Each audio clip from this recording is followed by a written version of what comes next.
warahmatullahi wabarakatuh. Perkenalkan, saya atas nama Nur Aslikin dari kelas manajemen 226C, Sekolah Tinggi Ilmu Ekonomi Makassar Maju. Nah, pada kesempatan kali ini saya akan membacakan materi mengenai perumusan masalah penelitian kualitatif dan kuantitatif. Pada poin A itu kita akan membahas mengenai sumber-sumber penelitian.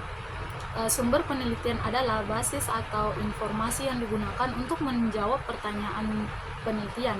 Dalam penelitian kualitatif, sumber data meliputi wawancara mendalam, observasi partisipatif maupun analisis dokumen. Nah, sebaliknya, penelitian kuantitatif sering menggunakan data yang dapat diukur dan dianalisis secara statistik. Sumber data dapat berupa survei dengan kuesioner terstruktur, data sekunder dari lembaga statistik, ataupun eksperimen yang dirancang khusus. Ada dua sumber penelitian. Yang pertama, sumber penelitian dalam penelitian kualitatif.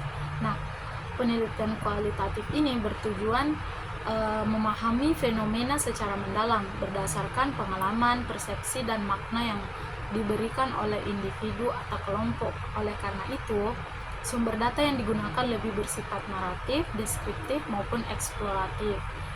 Nah, dalam penelitian kualitatif ada data primer dan data sekunder. Nah, data primer ini diperoleh langsung dari partisipan atau fenomena yang diamati, sedangkan data sekunder sudah tersedia dan dikumpulkan oleh pihak lain.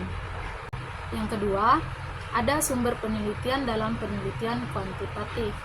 Nah, penelitian kuantitatif ini berfokus pada pengukuran dan analisis hubungan antar variabel menggunakan data numerik dan statistik. Nah, data primer dan data sekunder dalam penelitian kuantitatif itu dapat diperoleh dalam metode yang menghasilkan data terstruktur, sedangkan sumber data sekundernya bisa berupa data yang sudah dikumpulkan oleh lembaga lain dan dapat digunakan untuk analisis yang lebih mendalam. Poin ke B, yaitu menggali masalah penelitian. Sugiono menekankan bahwa masalah penelitian itu tidak hanya sekedar fenomena yang menarik, tetapi juga harus memiliki kesenjangan penelitian atau research gap, baik dalam aspek teori maupun praktik. Nah, selain itu, proses penggalian masalahnya juga dapat dilakukan menggunakan metode deduktif, dimulai dari teori yang ada lalu diuji dalam praktik, atau metode induktif, dengan mengamati fenomena di lapangan dan kemudian mencari teori yang relevan. Nah, untuk memperdalam masalah penelitian itu, penting untuk mempertimbangkan variabel yang mempengaruhi serta dampaknya terhadap objek penelitian.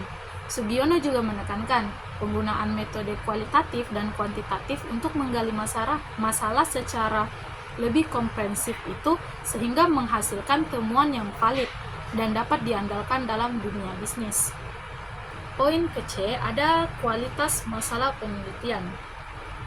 Kualitas penelitian itu sangat bergantung pada seberapa dalam masalah penelitian itu akan digali dan dikembangkan, di mana kualitas penelitian yang baik harus memenuhi beberapa aspek utama seperti kejelasan rumusan masalah, relevansi dengan bidang ilmu, kontribusi terhadap teori dan praktek, serta validasi dan reliabilitas data yang digunakan. Poin ke D, merumuskan latar belakang. Nah, perumusan latar belakang penelitian itu merupakan langkah awal yang sangat penting dalam proses penelitian. Latar belakang yang baik harus mampu menggambarkan urgensi penelitian, menjelaskan fenomena yang menjadi dasar penelitian, serta menunjukkan kesenjangan antara teori yang ada dan realitas yang terjadi di lapangan. Dr. Sugiono menekankan bahwa latar belakang penelitian harus dirancang secara sistematis agar mampu membimbing pembaca dalam memahami alasan mengapa suatu penelitian itu perlu dilakukan. Poin ke E, mengenai tujuan dan manfaat penelitian. Nah, tujuan dan manfaat dalam penelitian itu merupakan aspek penting yang harus dirumuskan secara jelas untuk menunjukkan arah penelitian serta kontribusinya bagi ilmu pengetahuan dan praktek bisnis. Tujuan penelitian menggambarkan apa yang ingin dicapai melalui penelitian, sedangkan manfaat penelitian itu pula menjelaskan dampak atau kontribusi penelitian bagi berbagai pihak. Itulah tadi materi singkat yang bisa saya paparkan. Lebih dan kurang mohon dimaafkan. Wassalamualaikum warahmatullahi wabarakatuh. Bye.